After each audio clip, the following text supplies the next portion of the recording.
એ પક્ષીઓમાં migratory પક્ષી છે, local migratory અને રેસિડેન્ટ પક્ષીઓ છે.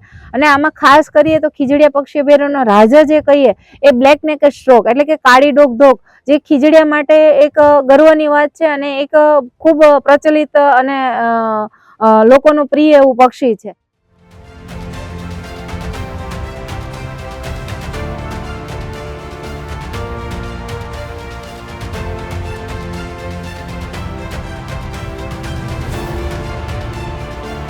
તમે અહીંના અલગ અલગ બર્ડ્સને સવારે જે કલરવ સાંભળો છો એ એક મ્યુઝિકનું જે પીસ ઓફ માઇન્ડ માટે તમે લેતા હો છો એ બરાબર છે કે અહીંનો પક્ષીઓનો કલરવ તમે સાંભળો છો તો એ પીસ ઓફ માઇન્ડ છે અને તમે એક અદ્ભુત તમારી લાઈફનો જે જીવંત રાખી શકે ને એ અનુભવ તમે અહીંયા આવીને લઈ શકો છો. અને વિન્ટરમાં અહીંયાનું એટમોસ્ફિયર ખૂબ જ સુંદર છે. અહીંયા મેં 500 કરતાં વધારે સ્પીસીસ જોયા છે અને જે અહીંયાનો રાજા છે, જે ખીજડીયાનો રાજા છે, જે બ્લેક બર્ડ છે એ પણ મેં જોયો છે, ડક એન્ડ બર્ડ્સ. અને અહીંયા મોર્નિંગમાં તમે વિઝિટ કરવા આવો તો ખૂબ જ મજા પડી જાય, આમ કહીએ ને સૌરાષ્ટ્રમાં મોજો પડી જાય.